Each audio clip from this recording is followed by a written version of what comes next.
بسم الله الرحمن الرحيم الحمد لله وكفى وسلام على عباده الذين اصطفى أما بعد أعوذ بالله من الشيطان الرجيم بسم الله الرحمن الرحيم شهر رمضان الذي أنزل فيه القرآن هدى للناس وبينات من الهدى والفرقان وقال تعالى إن هذا القرآن يهدي للتي هي أقوم ويبشر المؤمنين الذين يعملون الصالحات أن لهم أجرا كبيرا وقال عليه الصلاة والسلام إن هذا القلوب تصدأ كما يصدأ الحديد إذا أصابه الماء قيل يا رسول الله وما جلاؤها قال كثرة ذكر الموت وتلاوة القرآن أو كما قال عليه الصلاة والسلام صدق الله العظيم وصدق رسوله النبي الحبيب الكريم ونحن على ما قال ربنا وخالقنا من الشاهدين والشاكرين والحمد لله رب العالمين. Alhamdulillah, mes frères, toutes les louanges reviennent à Allah subhanahu wa ta'ala, Allah jalla jalaluhu, amma nawalu, qui nous donne la chance de vivre ces moments, ces jours bénis du mois de Ramadan. Ibn Hajar al-Hanbali, rahimahullah ta'ala, disait que lorsque les 15 jours sont passés, il avait l'habitude de s'adresser à ses proches et disait que le mois de Ramadan descend. On est dans la descente. Les jours filent et s'achèveront. Puis il disait que d'autres mois viendront. On aura l'occasion de vivre d'autres mois dans l'année. Shawwal, Rajab, Zulqa'da, Zulhijjah. Mais le mois de Ramadan ne reviendra à jamais au cours de l'année.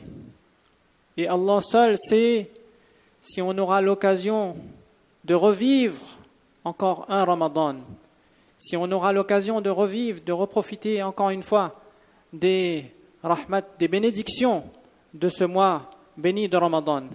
Alors il s'adressait à ses proches, il disait que le mois de Ramadan est le mois du Coran. Shahru Ramadan alladhi unzila fihi al-Qur'an, c'est le mois dans lequel on augmente nos récitations du Coran, où notre récitation elle est redoublée, elle s'intensifie. Imam Malik rahimahullah ta'ala, avait l'habitude tout au long de l'année de recevoir des gens pour leurs problèmes, et il était occupé par la science du hadith, où il enseignait le hadith dans la masjid du prophète sallallahu alayhi wa sallam. Mais lorsque venait le mois de Ramadan, il laissait tout, il abandonnait tout et il s'accrochait au Coran. Il disait c'est le mois du Coran. Imam Shafi'i rahimahullah ta'ala, pendant le mois de Ramadan, il faisait un khatam la journée et un khatam la nuit. 60 khatam sur le mois de Ramadan. Donc c'est le mois par excellence du Coran. Et le Coran, Allah subhanahu wa ta'ala, à plusieurs endroits dans le Coran, nous parle de cette lecture du Coran. Utlu ma uhiya ilayka min al-kitabi wa aqimis salah. Que récite ce qui a été révélé du Coran. Innal ladhina yatluna kitab Allah wa aqamus salah وَأَنْفَقُوا مِمَّا رَزَقْنَاهُمْ سِرًّا وَعَلَانِيَةً. Allah subhanahu wa ta'ala parle إِنَّ الَّذِينَ يَتْلُونَ كِتَابَ اللَّهِ, que ceux qui lisent le Coran, qui font la salat, qui dépensent de ce qu'Allah subhanahu wa ta'ala leur a accordé, ceux-là font un commerce qui est profitable. Donc Allah subhanahu wa ta'ala nous donne tawfiq d'augmenter nos récitations du Coran. Le mois de Ramadan n'est pas terminé. Et c'est là que tout commence. Ibn Rajab al-Hanbali rahimahullah dit que c'est dans la dernière décade que le croyant multiplie ses efforts. Le mois de Ramadan commence progressivement. Malheureusement, on a tendance à tout donner au départ et puis on diminue, on s'affaiblit dans la dernière décade. Non, Ibn Rajab al-Hanbali rahimahullah ta'ala dit que c'est lorsque les jours s'achèvent, le mois de Ramadan s'achève, que le croyant redouble d'efforts. Il accélère à l'image d'un cavalier qui termine sa course, comment il accélère, comment il fait des efforts, il accélère son cheval pour gagner la course, mais nous aussi, pour obtenir tout, pour emmagasiner, pour stocker toutes ces bénédictions, toutes ces lumières, on augmente, on montre à Allah subhanahu wa ta'ala notre volonté de faire mieux. Et le prophète sallallahu alayhi wa sallam, en temps normal, il lisait le Coran. En temps normal, il a encouragé les sahaba radiyallahu anhum à lire le Coran. Les hadiths sont nombreux. Iqra'ul Coran. Le prophète sallallahu alayhi wa sallam a dit, lisez le Coran, car le Coran viendra intercéder pour la personne qui le lisait le jour du Coran, le jour du Qiyamah. Iqra'uz Zahrawayn, le prophète sallallahu alayhi wa sallam a dit, lisez les deux sourates illuminées, Al-Baqarah et Al-Imran, car ces sourates viendront le jour du Qiyamah faire de l'ombre comme des nuages sur la tête des personnes qui les lisaient. Iqra'u suratul Baqarah, le prophète sallallahu alayhi wa sallam a dit, lisez la surah Baqarah, car délaisser la récitation de la suratul Baqarah est une source de regret, et la suratul Baqarah repousse la sorcellerie. Bref, des hadiths, et le prophète sallallahu alayhi wa sallam en a mentionné des hadiths. Et lorsqu'on regarde du matin jusqu'au soir, en plus de la récitation qu'il faisait dans ses salats, le nombre de hadiths qui mentionnent les sourates à lire du matin jusqu'au soir, on voit que le prophète sallallahu alayhi wa sallam, les sahaba radiyallahu anhum étaient attachés au Coran. Le prophète sallallahu alayhi wa sallam nous a conseillé de commencer la journée par Yasin, de lire ensuite Suratul Waqi'a après la salat de Maghrib, de lire Suratul Mulk après Isha, Alif Lam Mim Sajda. Avant de se coucher, le prophète sallallahu alayhi wa sallam avait l'habitude de lire les Musabbihat, toutes les sourates qui commencent par Sabbaha, Yusabbihu, Subhanalladhi. Le prophète sallallahu alayhi wa sallam lisait tout ça. Le prophète sallallahu alayhi wa sallam avait l'habitude de lire avant de se coucher les Mu'awwidhatayn, Ayatul Kursi, Surat Al-Kafirun. Pourquoi? Parce que ce Coran est source de baraka, source de bénédiction. Et en plus, ce sont des hadiths en plus de ce qu'il avait l'habitude de lire dans les prières nocturnes. Et Aïcha radiyallahu anha, lorsqu'elle décrit la prière du prophète sallallahu alayhi wa sallam la nuit, elle nous raconte que le prophète sallallahu alayhi wa sallam, parfois, dans une seule raka, le prophète sallallahu alayhi wa sallam lisait la sourate al-Baqarah, sourate Al-Imran, sourate Nisa, la sourate Al-Ma'idah, à peu près 6 paras dans une seule rakat. Donc Allah subhanahu wa ta'ala nous donne tawfiq d'augmenter notre lecture du Coran pour ces quelques jours qui nous restent pendant ce mois de Ramadan. Parce que le Coran et le Ramadan, le Coran et le jeûne marchent ensemble. Le prophète sallallahu alayhi wa sallam a dit « As-siyam wal Coran intercéderont » que le jeûne et le Coran intercéderont le jour du Qiyamah, et le jeûne dira « Oh Allah, j'ai privé un tel de sa nourriture, de sa boisson, accepte mon intercession. » Allah subhanahu wa ta'ala acceptera. Le Coran dira que je l'ai privé de son sommeil, et Allah subhanahu wa ta'ala acceptera l'intercession de ce Coran. Et le Coran est le détergent des cœurs. Le Coran, ça enlève la rouille du cœur. Le Coran, inna hadha al-Qur'an yahdi lillati hiya aqwam, que le Coran dirige, guide vers ce qu'il y a de plus droit. Lorsqu'une personne lit le Coran, Allah subhanahu wa ta'ala guide cette personne vers le choix de ce qui est bien. Et Allah subhanahu wa ta'ala, en fait, donne tawfiq à la personne qui lit le Coran à se mettre dans les conditions qui attirent sur elle les vents de sa miséricorde. Shah Waliullah Muhaddis Dehlawi rahimahullah ta'ala, il dit un point très important dans son livre Hujjatullah al-Baligha. Il dit que pour profiter de la bénédiction d'Allah subhanahu wa ta'ala, Allah subhanahu wa ta'ala a mis à notre disposition des moyens. Parmi ces moyens, le ta'zim, le respect des sha'air, le respect des signes d'Allah, lorsqu'on a du respect pour ce qui nous rappelle Allah subhanahu wa ta'ala, on profite des vagues de bénédictions qui descendent sur terre. Et parmi les sha'air les plus importants, Cheikh Waliullah Muhaddis Dehlawi rahimahullah cite 4 sha'air, signes d'Allah. La Kaaba, le Coran, le prophète sallallahu alayhi wa sallam et la salah.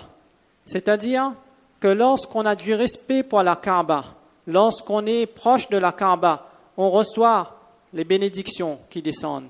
Lorsqu'on envoie douroud sur le prophète sallallahu alayhi wa sallam, lorsqu'on envoie les salutations sur le prophète sallallahu alayhi wa sallam, je me mets en état pour recevoir les bénédictions d'Allah subhanahu wa ta'ala, parce que le prophète sallallahu alayhi wa sallam est un sha'air et l'homme par lequel on reconnaît Allah subhanahu wa ta'ala.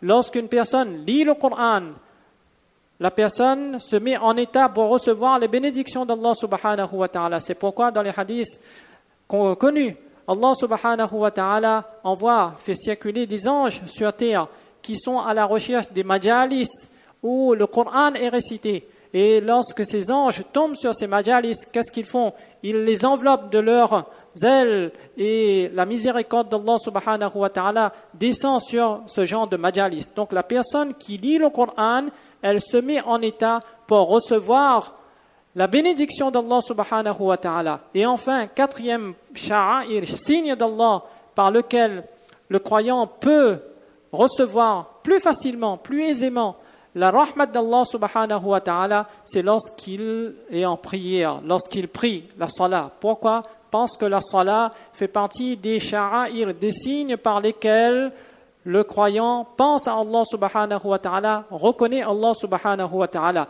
Donc, ce tilawat du Coran en lui-même est un moyen pour recevoir la bénédiction d'Allah subhanahu wa ta'ala. Et en plus de cela, nous sommes dans le mois de Ramadan. C'est pourquoi le prophète sallallahu alayhi wa sallam, lorsque Aïcha radiyallahu anha décrit le prophète sallallahu alayhi wa sallam, qu'est-ce qu'elle dit? Que le prophète sallallahu alayhi wa sallam était très généreux, plus généreux, ajwadun nas, le plus généreux des hommes. Et il le devenait encore plus pendant le mois de Ramadan. Pourquoi? Parce qu'il rencontrait Jibril alayhi salatu wassalam la nuit et les deux se récitaient mutuellement le Coran. En fait, la récitation du Coran amène la gaieté, amène la joie, amène la bonne humeur dans la vie d'une personne. Il y a des gens qui disent, ou on a entendu peut-être avant dans le passé, qui disent qu'il ne faut pas trop lire. Parce que quand on lit trop le Coran, on devient, on va dire, la personne devient chaude, c'est-à-dire qu'il est trop chaud après. On a entendu ça. Ce hadith nous prouve le contraire. Plus on lit le Coran, plus on est de bonne humeur. Allah subhanahu wa ta'ala met de la joie, met de la quiétude, fait descendre sa sakina. Pourquoi? Parce qu'on devient le réceptacle de justement cette bénédiction d'Allah subhanahu wa ta'ala qui descend sur terre. Et Aïcha radiyallahu anha dit, deuxième point qu'on va retenir sur ce hadith, que le prophète sallallahu alayhi wa sallam devenait encore plus généreux pendant le mois de Ramadan. Pourquoi? Parce qu'il récitait le Coran et parce qu'il rencontrait qui? Il rencontrait Jibril alayhi salatu wassalam. La fréquentation des gens pieux amène la bonne humeur. La fréquentation des salihin amène la joie, amène le savoir-vivre, amène les bonnes manières. Donc Allah subhanahu wa ta'ala nous donne tawfiq d'augmenter notre récitation du Coran. Et le Coran guide vers ce qu'il y a de plus droit. Guide le croyant aussi, guide la personne qui ne croit pas aussi si l'intention est bonne. Il y a un livre qui nous parle des personnes qui ont accepté l'islam. Et lorsqu'on lit ce livre, 90% des personnes qui ont accepté l'islam l'ont fait parce qu'ils ont été attirés par le Coran. Alors dans ce livre, il y a plusieurs récits. On a choisi un pour vous aujourd'hui. C'est le récit d'un Écossais. D'un Écossais qui était en voyage en Tunisie et il a entendu l'azan. Lorsqu'il a entendu l'azan, il a dit, mais ces paroles de l'azan sont, on va dire, agréables. Et lorsqu'il est rentré ensuite chez lui en Écosse, il a commencé à étudier, à faire des recherches sur l'islam. Jusqu'au jour où il est tombé sur le Coran. Il est tombé sur le Coran, donc il s'est dit que je vais lire le Coran. Et dans son récit, dans son histoire, il dit que j'ai acheté en ligne un Coran sur Amazon. Donc il a commencé à lire ce Coran, la traduction de ce Coran. Il a commencé par Fatiha jusqu'à Nas. Il a tout lu, toute la traduction. Et au fur et à mesure qu'il lisait, il dit que j'ai trouvé ce livre, ce Coran magique. Magique pourquoi? Parce que j'avais l'impression que le Coran me connaissait, qu'il connaissait tout de moi, mes états, mes défauts, mes faiblesses, mes points forts. Et il me disait, il m'orientait vers ce qu'il y a de mieux pour moi. J'avais l'impression, au fur et à mesure que je lisais cette traduction pourtant, que le Coran était fait pour moi. Mais en même temps, à l'intérieur de moi, une voix qui me disait « Ne lis pas ça, ne lis pas ce Coran. Tu sais où tu vas là? Tu sais dans quelle direction tu vas là ?» Et moi, pour repousser cette voix, je disais que oui, je sais. Et si c'est la vérité, j'accepterai ce Coran. Donc, il dit que j'ai lu le Coran une deuxième fois, une deuxième lecture. Est-ce que nous, musulmans, est-ce qu'on a pris la peine de lire au moins une fois entièrement la traduction du Coran? Alors, deuxième fois, il lit le Coran. Et même chose, au fur et à mesure que je lisais, j'étais convaincu que ce Coran était fait pour moi. Mais cette voix-là, elle était toujours là. Mais je n'avais plus peur de cette voix. Et intérieurement, je me disais que si c'est la vérité, j'accepterai ce Coran. Et une troisième fois, lorsque j'ai lu la traduction du Coran, la troisième fois, j'avais tout compris, j'étais prêt et j'ai dit que je vais accepter le message de ce Coran. Maintenant, comment faire? Il est dans le nord, tout en haut de l'Angleterre, en Écosse là-bas, et il a dit que moi-même, j'ai fait mes recherches, comment se convertir, comment on fait sur Internet, Monsieur Google, et j'ai accepté l'islam. Maintenant, qu'est-ce qu'il faut faire?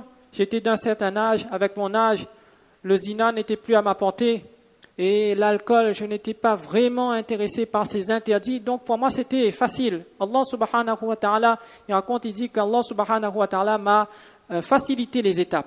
Donc j'ai appris à faire namaz, j'ai appris à faire wuzu, j'ai commencé à apprendre l'arabe, alif, ba, ta, tha.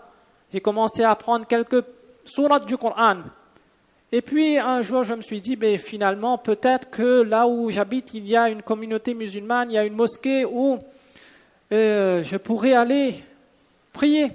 Et donc, dans l'Evernest, tout en haut, il fait sa recherche et il trouve une petite mosquée, une petite communauté musulmane.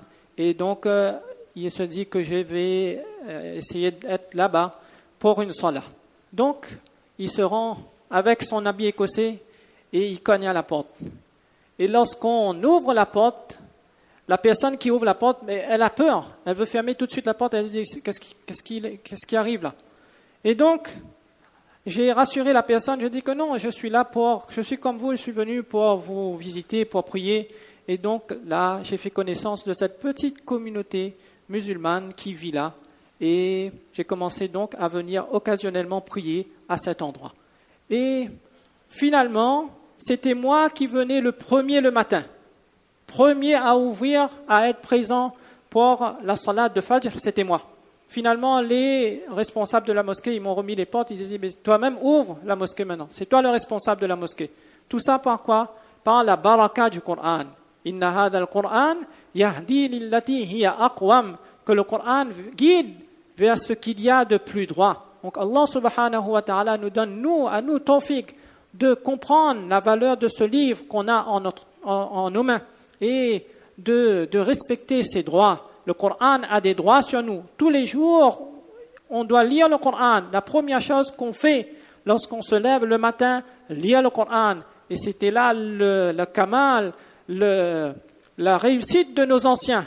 Peut-être ils n'étaient pas aussi, on va dire, attachés, ils n'avaient pas autant de facilité qu'on a aujourd'hui, madrasa, des livres, des enseignants, des alim, mais ils étaient attachés au Coran. La première chose qu'ils faisaient avant d'ouvrir leur commerce, c'était le Coran. Et c'est la baraka de ce Coran qui leur a fait réussir. Imam Abu Hanifa, rahimahullah, disait que le Coran a des droits sur nous. Quel droit? La personne qui n'est pas hafez, au moins un khatam l'année. Et la personne qui n'est pas hafez, 2 khatam l'année. Au minimum, lire le Coran en 2 fois l'année. Et la personne qui est hafez, au minimum, un khatam tous les 40 jours. Allah subhanahu wa ta'ala nous donne tawfiq de comprendre. Et pour terminer, Ibrahim al-Khawwas, rahimahullah ta'ala, un grand cheikh soufi, disait que Dawa'ul qulub khamsa, que la cure, la purification du cœur passe par 5 choses. 5 choses. Et la première, qira'atul Qur'an bitadabbur, lire le Coran avec concentration. Même lorsqu'il dit concentration, on ne parle pas de tajwid. Tajwid, oui, très bien, c'est wajib. Concentration, c'est-à-dire lorsque je prends mon Coran, je suis concentré, je suis absorbé. Malheureusement, je ne parle pas pour moi-même. Parfois, on lit le Coran, notre téléphone est là, on y arrive, on regarde qui arrive, qui passe. On fait quoi? Quel programme il faut faire dimanche? Non. Al-Qur'an, qira'atul Qur'an bitadabbur, on est concentré, on est absorbé par cette récitation du Coran, où je pense que lorsque je lis le Coran, je m'adresse à Allah subhanahu wa ta'ala, ou plutôt c'est Allah subhanahu wa ta'ala qui s'adresse à moi. Tout le temps on a entendu le Cheikh Abdul Basit, rahimahullah ta'ala, on a demandé à Cheikh Abdul Basit, mais pourquoi est-ce que Allah subhanahu wa ta'ala, il t'a accordé ce qabouliya, tu as accepté, les gens te reconnaissent dans le monde? Il a dit que lorsque vous lisez le Coran, lisez-le avec tadabbur, avec concentration, avec estime, avec respect, avec amour. Innal Qur'an, idha kharaja min al-qalb, dakhala fil qalb. Le Coran, lorsqu'il sort du cœur, il va directement au cœur. Allah subhanahu wa ta'ala nous donne tawfiq de comprendre. Et les 4 autres points, il disait que manger modérément. 3, le tahajjud guérit le cœur. 4, at-tadarru' inda as-sahar, c'est de demander à Allah subhanahu wa ta'ala à l'heure du sihri. Nous sommes dans le mois de Ramadan, on se réveille un peu plus tôt, on demande à Allah subhanahu wa ta'ala, on pleure. C'est un moyen pour qu'Allah subhanahu wa ta'ala guide nos cœurs. Et 5e, qu'est-ce qu'il dit? Mujalasatus salihin, la fréquentation des gens pieux. Allah subhanahu wa ta'ala nous donne tawfiq de profiter pleinement de ces jours qui restent, d'être comme ce cavalier qui accélère et non pas comme celui qui baisse, qui pense que le mois de Ramadan est terminé. C'est là que tout commence. Le prophète sallallahu alayhi wa sallam avait l'habitude de serrer sa ceinture lorsque la dernière décade commençait. Wa ma tawfiqi illa billah.